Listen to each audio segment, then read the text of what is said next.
अगदी सकाळी 3-4 तास वेळ दिला, त्यांच्यात आत्ताही अगदी बक्षीस वितरणासाठी उपस्थित झाला, त्याच्याबद्दल मी आमच्या सगळ्या डिव्हिजनच्या तुमचं मनापासून अगदी स्वागत करतो, हार्दिक हार्दिक स्वागत करतो.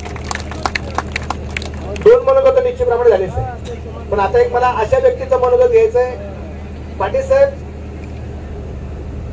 जनजीवन सम्राट ही उपाधी काही त्यांनी स्वतःहून घेतलेली नाही, आमच्या सगळ्या तरुण सहकार्याने मात्र त्यांना ही उपाधी दिलेली आहे.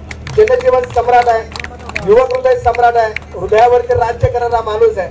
त्यांनी मगाशी गोष्ट डिक्लेअर केली की ज्या ज्यावेळेस सगळी पोलिसांच्या मॅचेस असतील, आपल्या उपविभागीय पोलीस क्रिकेटच्या स्पर्धेसाठी इथून पुढे ज्या ज्यावेळेस क्रिकेटच्या स्पर्धामध्ये जुन्नरला असू द्या, ओतूरला असू द्या, आळेपाटीला असू द्या किंवा परत नारंगाला येऊ द्या, ज्या ज्यावेळेस क्रिकेटच्या स्पर्धा त्यावेळेस सगळ्या पोलीस अधिकारी वर्गासाठी त्यांच्या वतीने मोफत किट सौजन्य असणार आहे. त्याबद्दल मी मनापासून त्यांना धन्यवाद देईन आणि आता त्यांनाच विनंती करेन, भाऊ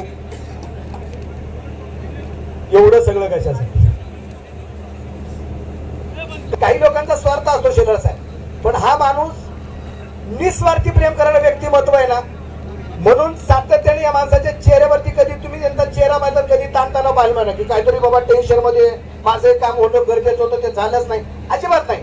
निस्वार्थी काम करत राहायचं, आपलं कर्म करत राहा, त्याच्याकडे लेखाजोखा होतो आणि आयुष्यामध्ये कुठे ना कुठे त्याची भरपाई बरकत मिळत राहते. असं एक दानशीर व्यक्तिमत्व आहे जनजीवन सम्राट हर्षलभाऊ वाजगे. मी त्यांना विनंती करेन, भाऊ आपलं मनोगत आपण या ठिकाणी व्यक्त करावं.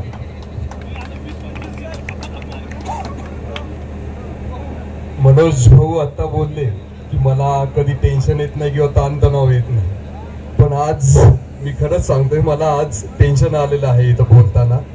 कारण मनोज भाऊ ज्यांनी आता तुम्ही मला सांगितलं की माझं समाजकार्य आहे किंवा मी करत राहतो, पण खरं समाजकार्य करणारे जे आपले रक्षक आहेत समाजाचे, जे आपले नागरिकांचे रक्षक आहेत, आणि त्यांच्यासाठी आणि त्यांच्या इथं आपण बोलताना इथं मला खरंच टेन्शन आलेलं आहे थोडं की काय बोलू, की खरंच जी समाजसेवा आहे अहोरात्र जे आपल्या समाजासाठी 365 दिवस घरातला म्हणजे उत्सव असो किंवा सण असो, त्या प्रत्येक घरातल्या गोष्टींमध्ये कॉम्प्रोमाइज करून समाज कसा पुढे जाईल किंवा समाजातील गोष्टी किंवा नागरिकांना कशी सुरक्षा प्रदान करतील ह्या गोष्टी नियमित पालन करून किंवा प्रत्येक वेळेस समाजासाठी झटणारे हे आपले सर्व पोलीस बांधव, आणि त्याच पोलीस बांधवातले आज इथं सर्व मान्यवर साहेब असतील, डी वाय पाटील साहेब असतील, महादेव साहेब शेलार असतील, आपले ताटे साहेब असतील, बाकीचे पाटील साहेब असतील, सर्वच इथं मान्यवर असतील.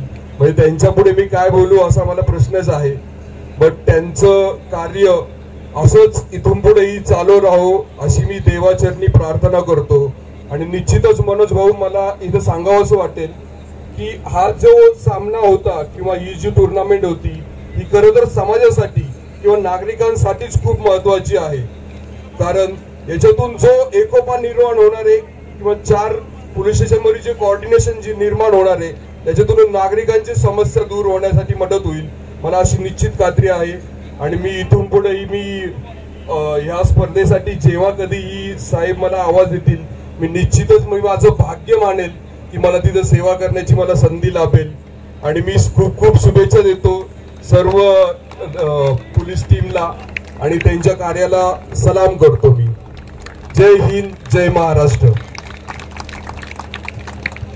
धन्यवाद हर्षल भाऊ. यानंतर